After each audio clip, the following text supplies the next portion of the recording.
Disclaimer: I am just a humble Genshin Impact fan.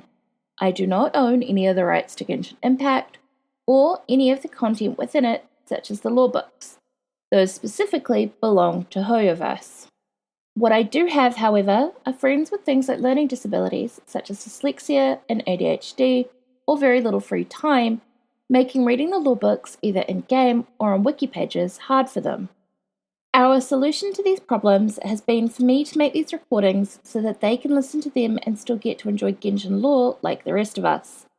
I have chosen to upload these recordings to YouTube as a way of sharing them with other fans within the community who might be in similar situations. I am admittedly no voice actress, trained narrator, or video editor, but I have tried my best, so please be gentle with me. Therefore, without further ado, let's get into today's story. Of Mountains and Seas. A book found in the corner of the Mondstat library and is heavily obfuscated before Mona examines it. It contains notes penned by Leonard, an adventurer from antiquity. Found during the event story quest Where Ancient Stars Align, during the version 1.1 flagship event Unreconciled Stars. Descriptions. Before deciphering. Notes penned by Leonard, an adventurer from the distant past.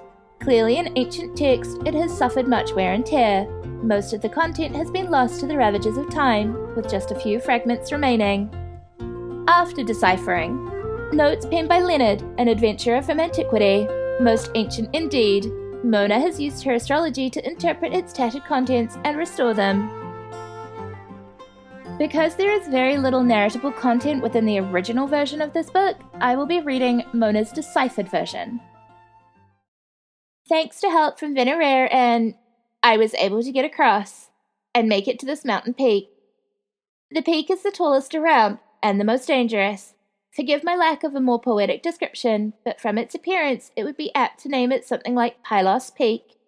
But after a simple survey of the terrain, I found that maybe I could use a rope and stakes to climb from the east face, then use the wind to throw a hook to, and then... None of the young folk were willing to join me in climbing this mountain. Some were originally eager to give it a try, but were scared off the idea by the older adventurers. "It is a nightmare from which you cannot awaken," they would all say. The failures of those who came before them turned their hearts old before their time and weakened their resolve. But I am not old yet. My body and mind are in perfectly good shape, and Pylos Peak is just the next mountain on my list of challenges to conquer. Good news! Aldrich has agreed to climb the mountain with me. I knew I'd find a kindred spirit eventually. I really underestimated this mountain. Not until I tried to climb it did I realize there is really no way up. It is like some sort of mysterious gemstone, carved to perfection, flawlessly smooth, stood there towering in all its glory. I hope the food supplies that the tribe furnished me with will be sufficient to see me to the top. Bad news. Today, Aldrich met his limit. He was too old, and he physically could not cope with the bitterly cold snowstorms and the relentlessly steep terrain this far up the mountain. I held a brief funeral for him and buried a bottle of his favorite wine alongside him. Just me left now. The blizzard shows no sign of stopping, so I must continue my climb while I can, lest the rocks freeze over.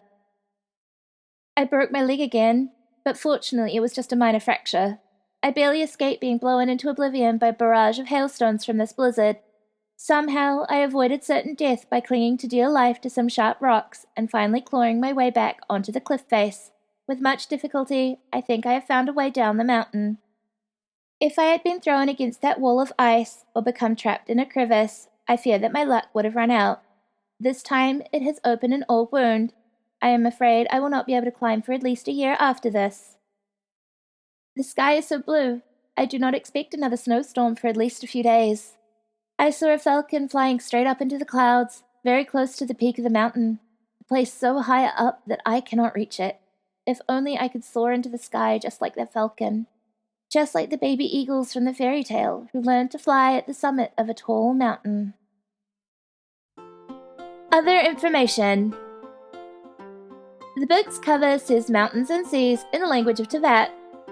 This book was only available during the version 1.1 Unreconciled Stars event and has not been available to players ever since. Other names.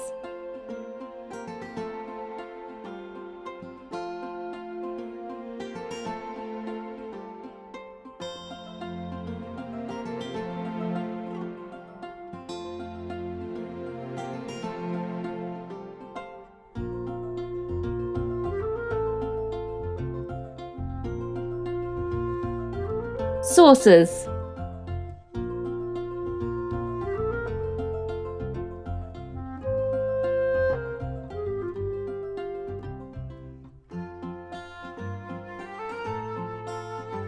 If you made it this far, thank you so much for watching.